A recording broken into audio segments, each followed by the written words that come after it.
चोरी से बचने के लिए रेलवे ने अपने पंखों को 110 वोल्ट क्यों कर दिया, और ट्रेन का जो एसी होता है ये कितने टन का होता है, इसकी क्षमता कितनी होती है, और ये इसके नीचे इस तरह से सिलिंड्रिकल ड्रम क्यों लगाए रहते हैं। कोच के बाहर यहाँ लिखा रहता है साइड फिलिंग, इसका मतलब क्या होता है, और यहाँ लिफ्ट हियर क्यों लिखा जाता है। रेलवे अपने ट्रेनों में से इस तरह के स्क्रू कपलिंग को हटाकर सीबीसी कपलिंग को क्यों करना चाह रहा है, और ट्रेन के अंदर लगे इस लाइट्स का मतलब क्या होता है जो बीच में लगे रहते हैं। साथ ही रेलवे अपने टॉयलेट को, जो सीडीटीएस टॉयलेट थे, इसको हटाकर ये अभी कन्वर्ट करने जा रहा है बायो टॉयलेट में।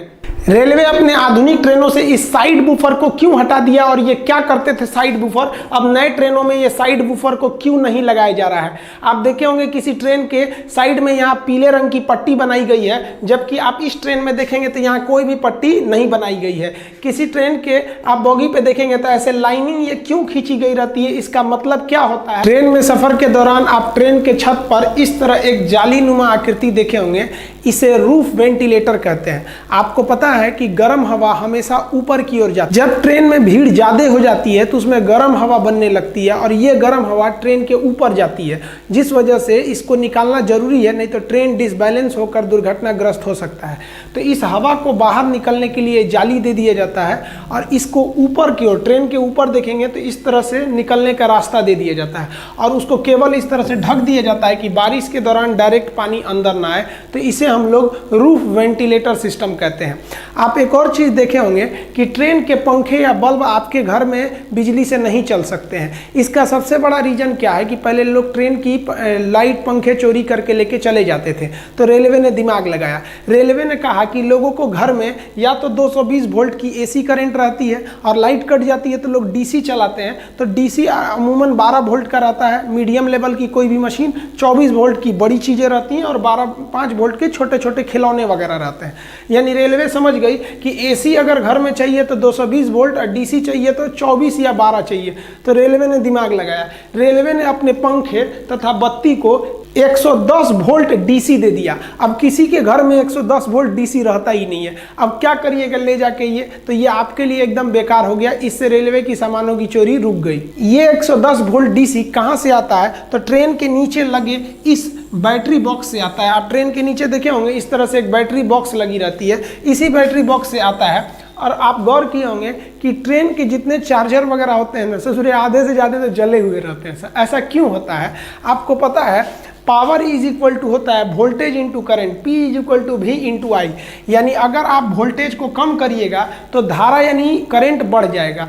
अब ट्रेन में 110 वोल्ट रहता है और घर में 220 वोल्ट, यानी ट्रेन का वोल्टेज कम है, तो वोल्टेज कम होने से उसमें धारा बढ़ जाती है। इस वजह से तार के जलने की समस्या ज़्यादा बढ़ जाती है। इसलिए आप देखेंगे ट्रेनों में लिखा रहता है कि रात 10 बजे से सुबह 6 बजे तक मोबाइल इत्यादि को चार्ज में न लगाएं।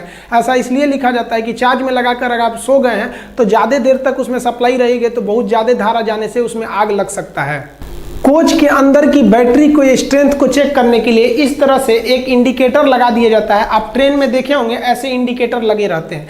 ग्रीन का मतलब एकदम मेंटेन है बैटरी, कोई दिक्कत नहीं है, येलो चार्जिंग मूड में रहती है, और अगर रेड जलने लगा है तो समझ जाइएगा कि भाई आपका जो बैटरी है वो डिस्चार्ज हो रहा है। ट्रेन कोच का जो बैटरी होता है वो डीसी देता है, और ये जो डीसी होते हैं ये कम वोल्टेज पे दिए जाते हैं, लगभग 110 वोल्ट पर दिए जाते हैं। आपको पता है कि जब भी वोल्टेज कम रहता है तो धारा ज़्यादा हो जाती है और वहाँ शॉर्ट सर्किट का डर होता है। आप ट्रेन पर पायदान के पास देखिएगा, एक और लिखा रहता है साइड फिलिंग और एक और लिखा रहता है लिफ्ट हियर। वो कहीं भी लिखा रहता है, मतलब जनरली ये पायदान के पास लिखा जाता है। इसका मतलब क्या होता है, तो पहले लिफ्ट हियर समझिए। लिफ्ट का मतलब उठाना, यहाँ से उठाइए, यानी यहीं से बोगी को उठाया जाता है ऊपर कोच को अलग करने के लिए। जैसे मेंटेनेंस के लिए ट्रेन जाती है तो उसके बोगी को उठा लिया जाता है, मतलब कोच को उठा लिया जाता है, अब बोगी को साइड में कर दिया जाता है। तो उठाने के लिए आखिर कहां पर आप क्रेन फंसाइएगा, वहीं ना फंसाना होगा। पता चला कहीं और फंसा देंगे तो अंदर का कोई इंस्ट्रूमेंट टूट जाएगा। तो फंसाने वाले जगह को इंडिकेट करने के लिए लिखा रहता है लिफ्ट हियर। यहां देखिए उठा लिया गया, ये ऊपर उठ गया, और इसकी जो बोगी जिसमें चक्का रहता है उसे बोगी कहते हैं, बोगी बाहर निकल जाएगी। अब साइड फिलिंग का मतलब समझते हैं। साइड फिलिंग का मतलब होता है, साइड मतलब इस साइड से फिलिंग मतलब भरिए, ये पानी भरने के लिए जगह दिया होता है साइड फिलिंग, ताकि टंकी में पानी को आप भर सके। पानी भरने की व्यवस्था रेलवे के हर स्टेशन पे नहीं रहते हैं, बड़े बड़े स्टेशनों पर इसकी व्यवस्था रहती है। इसके लिए आप देखेंगे 4 इंच मोटा एक पाइप रहता है, जिसमें से ये फ्लेक्सिबल पाइप निकले रहते हैं। इन पाइप की मदद से हम यहाँ से रेलवे का कोई स्टाफ इस साइड फिलिंग जहाँ रहता है वहाँ उस पानी को भरने लगता है। ये पानी कहाँ जाता है, तो ये उस कोच के टंकी में जाता है। एक कोच में 4 टंकी रहती है, 2 इस साइड के बाथरूम में, हर बाथरूम की टंकी अलग रहती है, तो 2 इस साइड में 2 इस साइड में रहती है, यानी टोटल 4 टंकी रहती है। और एक टंकी की जो कैपेसिटी होती है वो 500 लीटर रहती है, और इसको भरने में 20 मिनट का समय लगता है। तो ये आप देखिए टोटल कैपेसिटी कितनी हो जाएगी, 500 लीटर की एक रहती है, ऐसे ऐसे 4 टंकी रहते हैं, क्योंकि 4 बाथरूम रहता है एक डिब्बे में, तो टोटल 2000 लीटर इसमें भरा जाता है। लगभग 20 मिनट में इसे भर दिया जाता है। ये रेलवे स्टाफ का काम होता है कि जैसे ट्रेन आके लगेगी तुरंत उसको भरना है, इसीलिए उसे ढूंढना न पड़े ताकि ट्रेन लेट ना हो। वहां स्पष्ट लिख दिया जाता है साइड फिलिंग, यहीं से आप उसको भरिए। लेकिन ससुरा एक दिक्कत आ गया, एसी का जो डिब्बा होता है ना, उसमें यहीं पर एसी लगा रहता है। अब बताइए, जहां टंकी बनाना था वहां एसी लग गया, अब क्या करेंगे। एसी के डिब्बों को देखिएगा तो इस साइड में ये थोड़ा सा पचके होते हैं, यहाँ पे देखिए ये थोड़ा सा, ये ना ये साइड से ये थोड़ा सा पचका हुआ है। क्यों पचका है, क्योंकि वहां टंकी नहीं है, वहां पर क्या लगा हुआ है, एसी।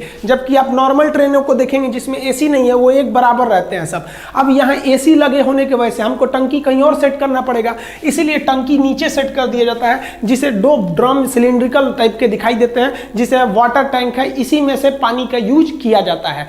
अब ये जो एसी लगे होते हैं इसे हम कहते हैं रूफ माउंटेड पैकेज यूनिट। ये 2 ठो एसी होते हैं, एक इस दरवाजे के ऊपर होते हैं, एक उस साइड के दरवाजे पर होते हैं। हर एसी की क्षमता 7 टन होती है, इसलिए एक ट्रेन के कोच में एक डिब्बे में 2 एसी है, अतः 7 दूनी 14 टन इनकी क्या हो गई, क्षमता हो गई। ये चलते हैं 415 वोल्ट के 3 फेज एसी सप्लाई से। इन्हें जनरेटर द्वारा दे दिया जाता है 3 फेज एसी सप्लाई। देखिए ट्रेन के जो पानी भरा जाता है, जनरली किसी डिब्बे में ऊपर की ओर टंकी रहता है, जबकि एसी वाले में नीचे रहता है। इस पानी को अमूमन कोई पीता नहीं है, ज्यादातर लोग हाथ वगैरह धोने या बाथरूम के काम में इसे लेते हैं। अब बाथरूम से रेलवे को बहुत बड़ा दिक्कत था, लोग बाथरूम करते थे, टॉयलेट बाथरूम, तो उनका जो वेस्टेज था वो पटरी पे गिरता था, जिससे पटरियों को जंग लग जाता था। तो जो पहले के जमाने के ट्रेन थे ना बाथरूम, उसमें ओपन डिस्चार्ज सिस्टम था, यानी अगर कोई टॉयलेट बाथरूम गया तो उसका टोटल भी वेस्टेज है पटरी पर गिरेगा। इससे 2 समस्या, एक पटरी पे जंग लगता था, दूसरे जब रेलवे स्टेशन पे ट्रेन खड़ी रहती थी और उसमें कोई बाथरूम में गया है तो रेलवे ट्रैक पर बहुत ज्यादा गंदगी होने लगती थी। बड़े स्टेशनों पे तो इसे सफाई कर दिया जाता था, लेकिन छोटे स्टेशन पर साफ करने की कोई व्यवस्था नहीं थी। इससे बचने के लिए रेलवे ने ओपन डिस्चार्ज सिस्टम को बंद किया। आप देखे होंगे पहले के ट्रेन में एक पाइप ऐसे लटका रहता था नीचे साइड में, ओपन डिस्चार्ज, इसमें कोई रोकने के लिए कोई व्यवस्था नहीं थी, सीधे नीचे गिर जाता था। इसके जगह पर रेलवे इस राउंड शेप के टंकी को लाया, बाथरूम को सेट किया, जिसे कहा जाता है control discharge toilet system, shortcut में कहेंगे तो CDTC। ये क्या करता है, ये टॉयलेट को कंट्रोल करके रखता है जब तक कि ट्रेन प्लेटफॉर्म को ना छोड़ दे। अब इस ससुरा को कैसे पता चलेगा कि ट्रेन में प्लेटफॉर्म को छोड़ दी, तो इस पे एक सिस्टम लगा रहता है कि जब तक ट्रेन की स्पीड 30 नहीं हो जाती है, 30 किलोमीटर पर आवर, तब तक इसके अंदर से डिस्चार्ज का ढक्कन खुलेगा ही नहीं कि बाहर नीचे गिरे। लेकिन इस विधि द्वारा आप गंदगी को रोक सकते हैं, लेकिन गंदगी थोड़े दूर पर तो हो ही रही है और ट्रैक को भी ज्यादा खतरा हो रहा है क्योंकि उस पर जंग लग रहा है। इसके लिए 2011 में DRDO ने एक बैक्टीरिया के मदद से एक टॉयलेट को बनाया, जिसे हम कहते हैं बायो टॉयलेट। बायो टॉयलेट आप देखे होंगे आजकल हर एक ट्रेन में मिलेगा, एक चौकोर डब्बा लगा रहता है इस साइड में, इसके अंदर कई ठो पार्ट बने रहते हैं, उसमें बैक्टीरिया जीवाणुओं को डालकर DRDO भेजी रहती है। ये क्या करते हैं, हमारे टॉयलेट बाथरूम को उसको डिकम्पोज कर देते हैं, उसको छोटे छोटे टुकड़ों में तोड़ देते हैं, डिकम्पोज कर देते हैं और गैस बनाकर वो निकल जाते हैं। इसमें किसी तरह का मेंटेनेंस भी नहीं है, ट्रैक पे गंदगी भी नहीं होगी और ट्रैक भी जंग लगने से बच जाएगा। अतः अभी के समय में जितने भी टॉयलेट है वो DRDO द्वारा बनाए गए बायो टॉयलेट का ही यूज हो रहा है, ये सब आउटडेटेड हो चुके हैं। बायो टॉयलेट की एक खराबी है कि अगर उसमें आप कलम या कुछ कचरा प्लास्टिक डाल देंगे तो बैक्टीरिया अच्छा से काम नहीं कर पाएंगे, इसलिए लिखा रहता था कृपया इसमें कचरा न डालें।